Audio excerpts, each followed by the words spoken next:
Good morning, good evening, everyone. This is Luda Kopkina with GAI Insights.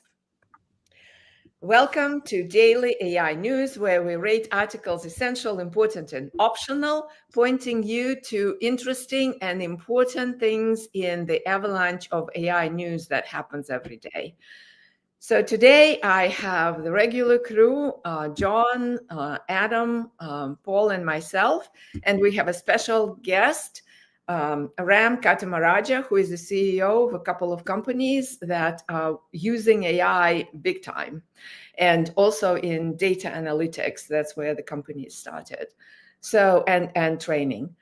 Okay, welcome, Ram, and we start with. Thank you, Luda. Good morning, everyone. Good morning. We first with the first article. Hold on a second. Let me get it here. And the first article is a description of a project, Project Vend from Anthropic, that actually asked Claude to run a small shop. And why does it matter? It's a fascinating experiment. John, what did you think about that?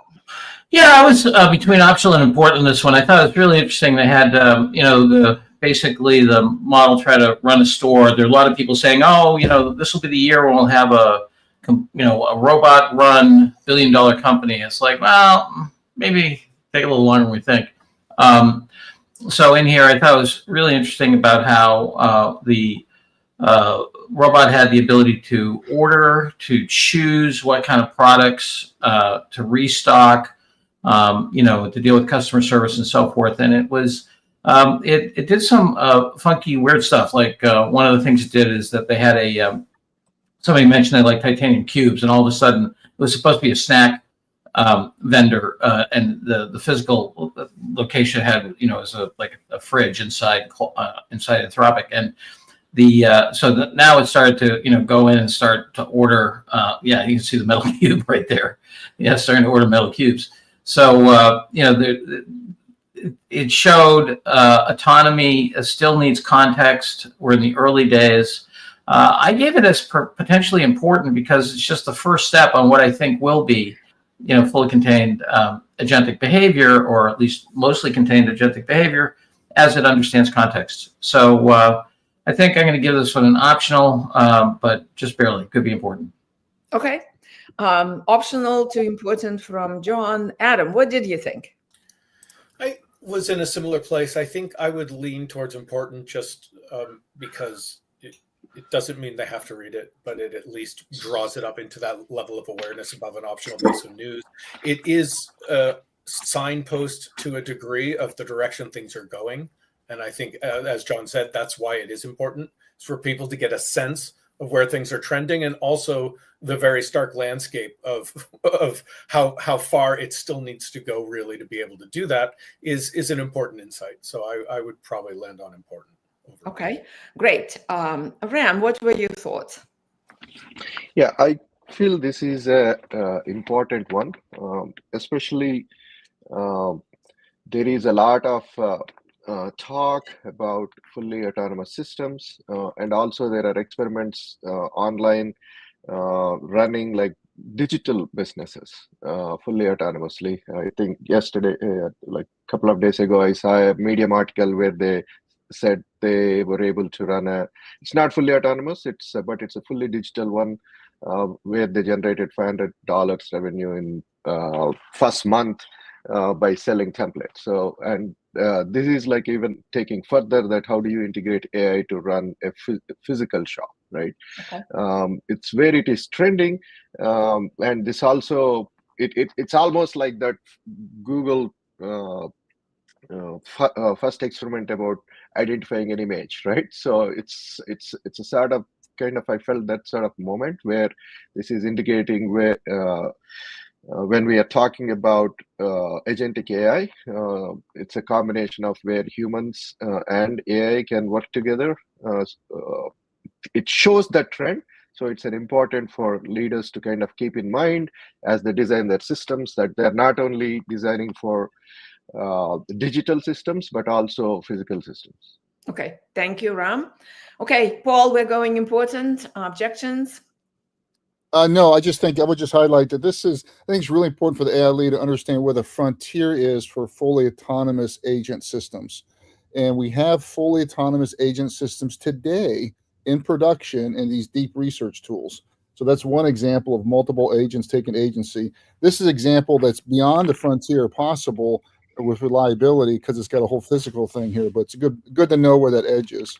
Yeah, and the fact that the system didn't do very well in terms of money generation, almost ran out of business when it got very expensive. Luda, that precipitous drop there is when it decided to buy all those metal cubes. All those metal cubes, right? It just sort of came off the rails at the end.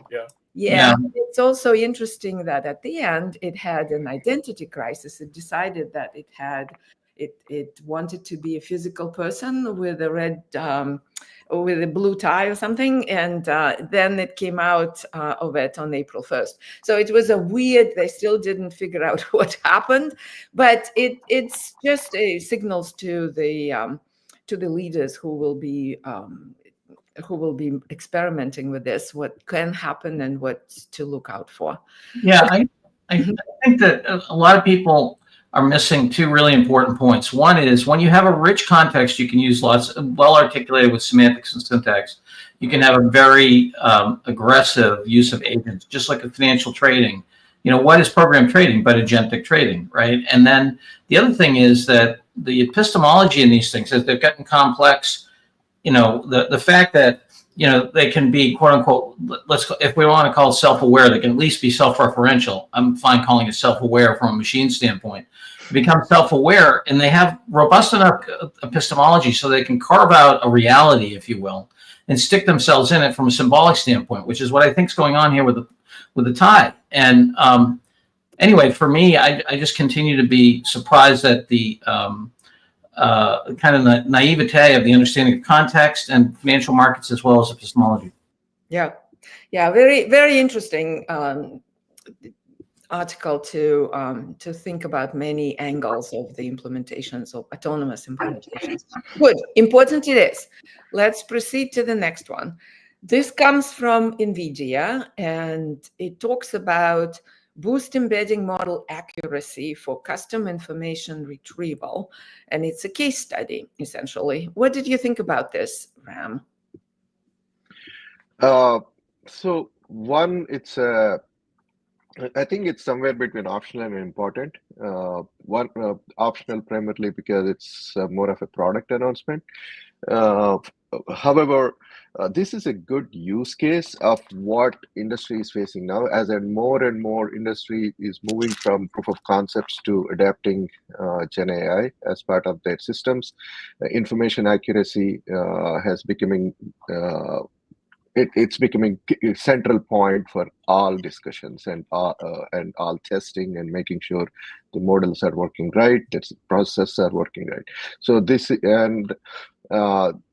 particular model provides a use case about increasing the accuracy for custom information retrieval. From that standpoint, I think it's an important use case to pay attention to, especially given the current context of where the implementations are.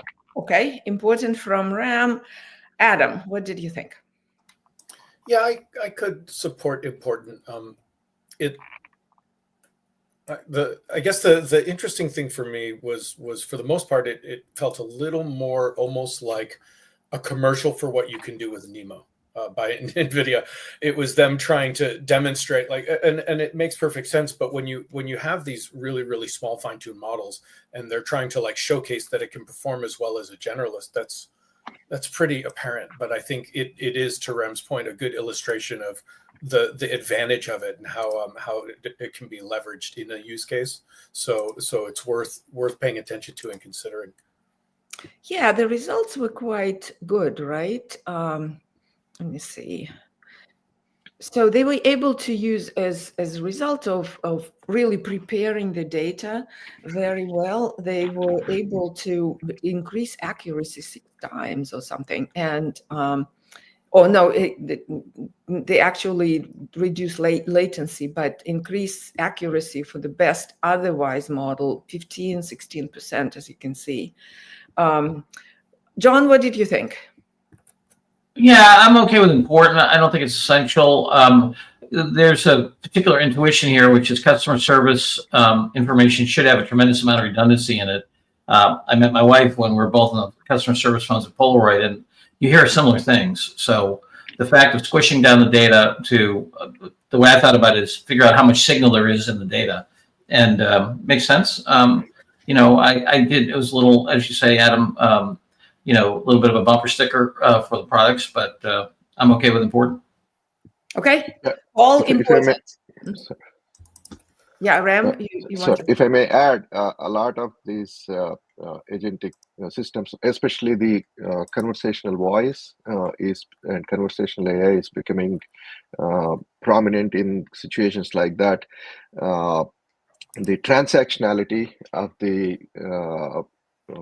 this conversation makes limited data more accurate, limited data, high quality data very important to train the system, because it's very transactional, very limited context, like John said, in the customer service and many other scenarios like that where conversational transaction.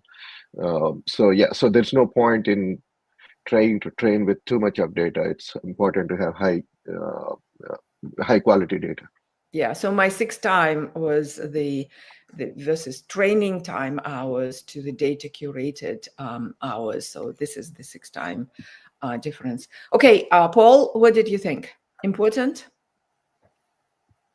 Yeah, I mean, it's more of a product announcement, but important's fine. Okay, important it is. Let's proceed to the next one. The next one is a long survey, but pretty comprehensive, of LLM-driven AI agent communication, protocols, security risks, and defense countermeasures. So they go through, for agents specifically, right? So they go through all of the different combinations. Here's the structure of the paper, right, of the survey. What did you think about this, Adam? When I was first reading it, I was between optional and important, landed on important, and I'm borderline essential now as I continue to think about this. The other day we saw something about MCP, and it was some of the first I think research we've seen around the model context protocol as an agent system and what you can do in terms of the cybersecurity there, and we flagged that as important. This just takes it to an entirely higher level. It certainly speaks to things like MCP, but also Google's A2A, which is the framework around MCP. So it's much more expansive. It's very thorough.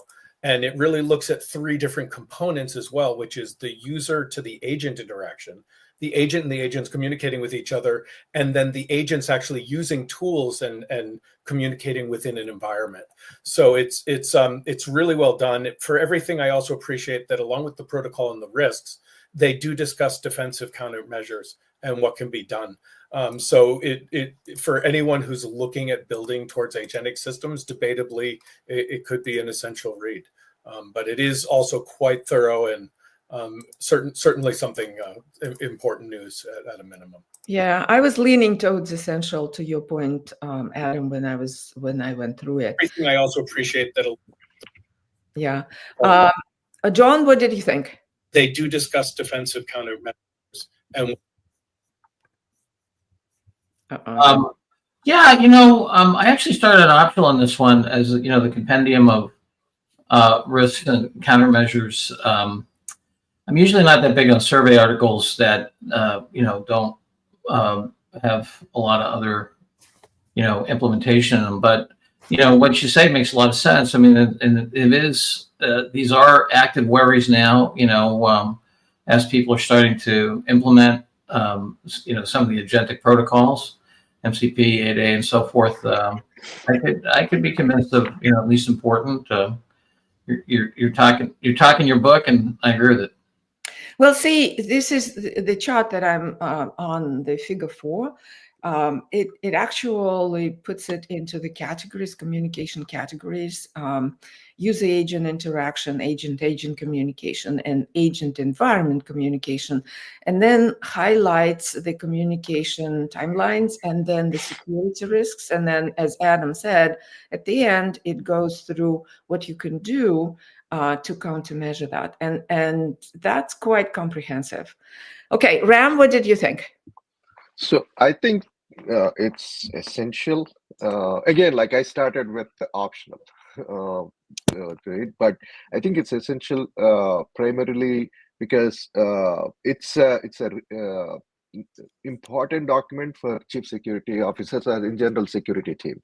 And in enterprises, security products are usually bought from outside, so it helps to evaluate for them to evaluate these products while also adapting their internal policies. The policies are getting developed. This can be like one of those critical reads that can help them develop their policy templates to make sure that whatever the efforts that they are doing meets the security standards. And the protocols such as the MCP and ATA, these are new. And the idea behind these protocols is always how do you wrap security around them so that you have a unified communication and also secured communication. So this is a very good reading from that standpoint for the IT leaders and especially the security leaders, and make sure like they keep in mind while evaluating external products and also developing internal policies. Okay, so Paul, we are talking ourselves into essential. What do you think? I was a lot less. I mean, if you're a CISO and don't understand that MCP and agents are a risk and actively involved in your governance, I think you should be fired at this point here. But I do think though that we have talked about one of the AI leaders' roles is to make sure that their colleagues who are leading other departments are also getting the most current information here. So I think to Ram and others' point, this is at least a reminder that should be forwarded to your CISO, particularly because it's got countermeasures here. But hopefully all these countermeasures are being talked in planning, not agents actually happening. If you surveyed the top 1,000 CISOs, how many of them you think would know what A to A is? No, but you're saying they should all be fired, but you're kidding yourself if you think they're up. This stuff is moving so fast, man.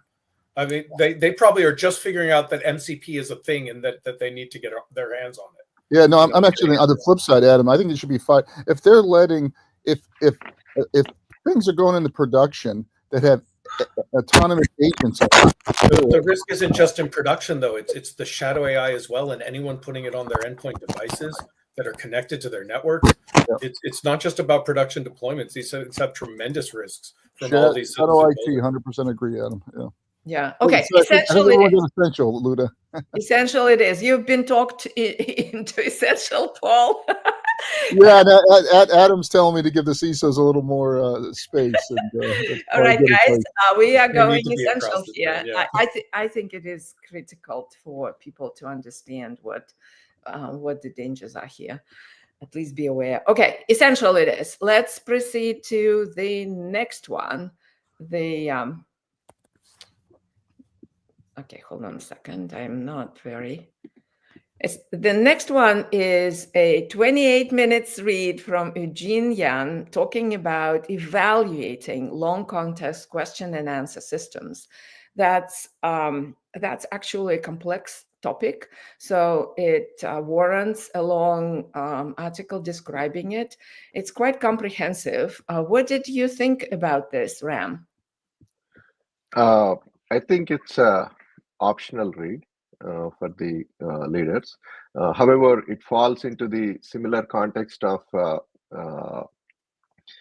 accuracy of the data, and there are long contexts as people are trying to process documents. The long context becomes important.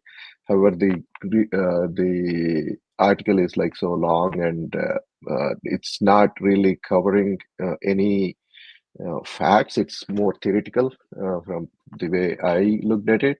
There is not really any practical examples, or how do you so from that standpoint, I think it's optional. Okay. Optional from Ram. Any disagreements? Okay, silence.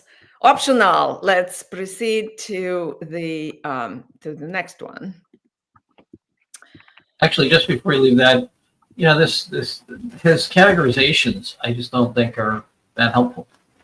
With helpfulness and what was the second one? It's helpfulness and factfulness or something. Fidelity. Faithfulness and helpfulness. Faithfulness, helpfulness, and faithfulness. Yes. Anyway, I think if you're gonna, It's comprehensive from the, when I said comprehensive, I thought the definitional side of it is pretty. Yeah. Oh, yeah. When you, From all yeah, kinds when you of have, perspectives. Yeah. when you have to process long documents, I mean, it makes a very good case that a document doesn't necessarily give you the necessary context and accuracy that you need. It's just wrapped up with so much data that LLMs might start misinterpreting it, right? Yeah. So, Okay. but what's the solution here, right? That's Luda, one thing I thought was interesting, he used the term Q&A systems instead of chatbots, which I thought was novel. You don't hear a lot. It was certainly more descriptive in terms of what the user experienced, but I don't know what others had. The difference between a Q&A system and a chatbot, Ram? I don't know.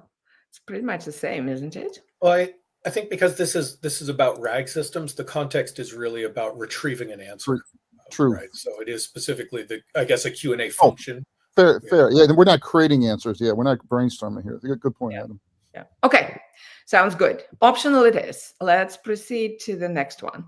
The next one comes from, I'm not sure how to pronounce it, Iconic U, I guess. Iconic? Yeah? Just iconic? I think it's Iconic, you think? Okay. So this is a 2025 State of AI report, the Builder's Playbook. So the company itself is a wealth management company at its roots, managing the wealth of the likes of Mark Zuckerberg, and the like. And so they have 80 billion under management, and one of the groups they have is venture and growth, and that's the one that is authoring this article. What did you think about this, Adam?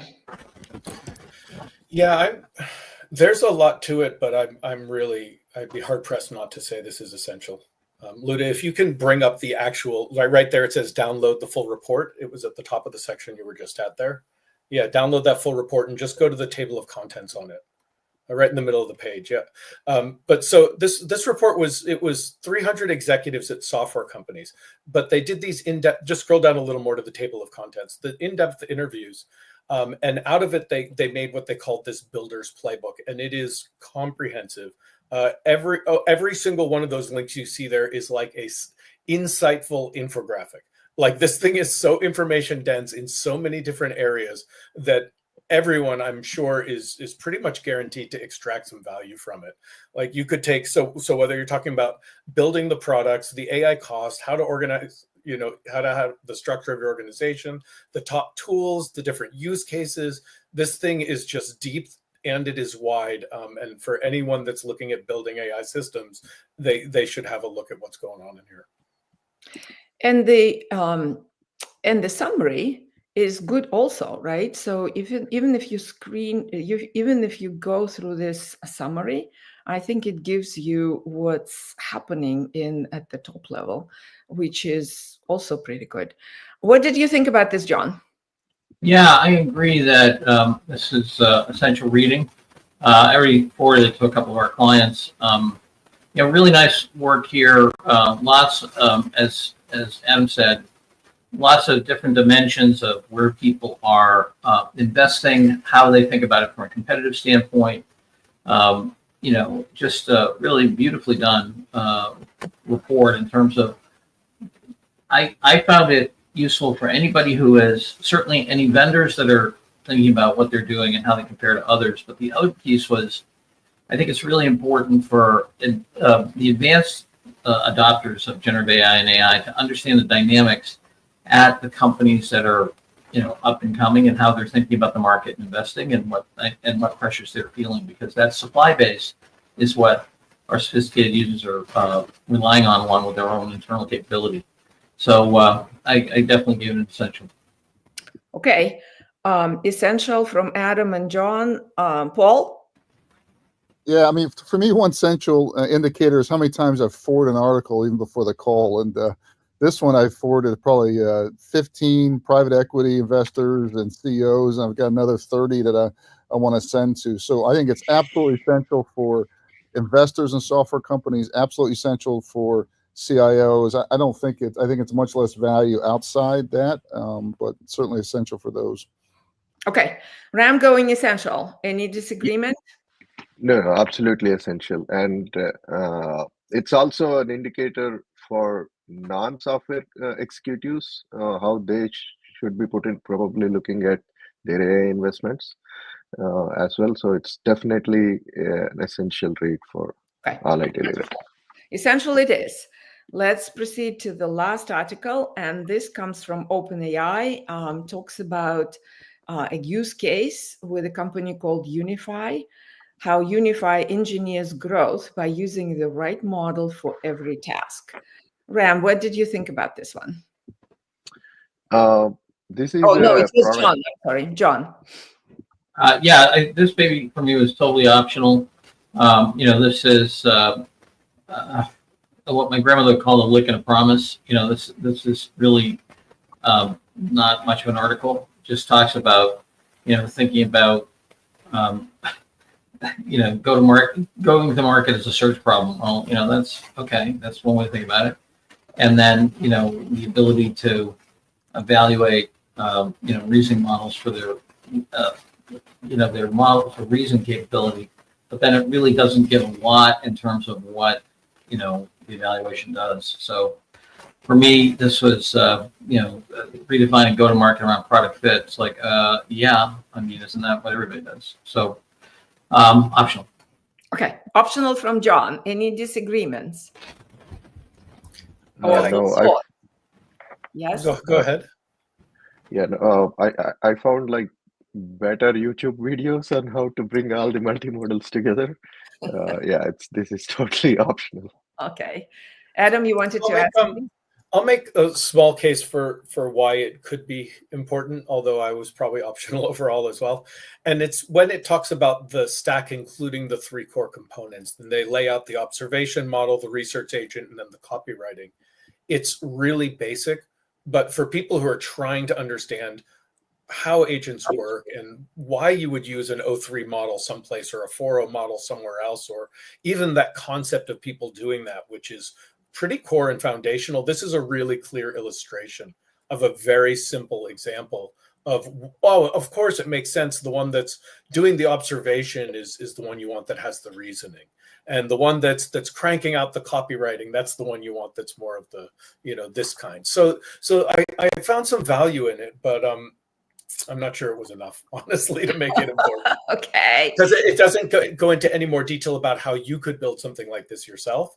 So it was still quite light, but as an educational piece on conceptually the value of these different models, and why you'd want a multi-model system, there's something there. Okay. Yes, thank you for highlighting that, but we'll go optional. Let's proceed to the scorecard. Adam, you have it, right? And Paul, John, any announcements? Yeah, a couple announcements. One, I want to appreciate everyone online. Continue to like and subscribe. Our tickets go up at midnight tonight for our fall conference, GAI World. So if you want 40% savings, buy your tickets today before midnight Eastern. And lastly, our learning lab tonight, we have Mark from Invoice Cloud is going to be walking through his business case for getting approval for Copilot to roll it out as a secure employee chatbot. So we've really seen an uptick in companies looking to get a higher percent of their employees with secure employee chatbots, in part to fight some of that shadow IT. Another article, if you saw this weekend, Goldman just announced that they now have 100% of their 100,000 employees have access to their things. So buy your tickets today and join our learning lab. Yes. Okay, so today we have 2 essentials, 2 importance, and the rest are optional. So great job, analysts. Thank you, Ram, for joining. Thank you. And thank you, all the participants. We appreciate your comments. We'll see you tomorrow. All right. Thank you. Thanks, everyone.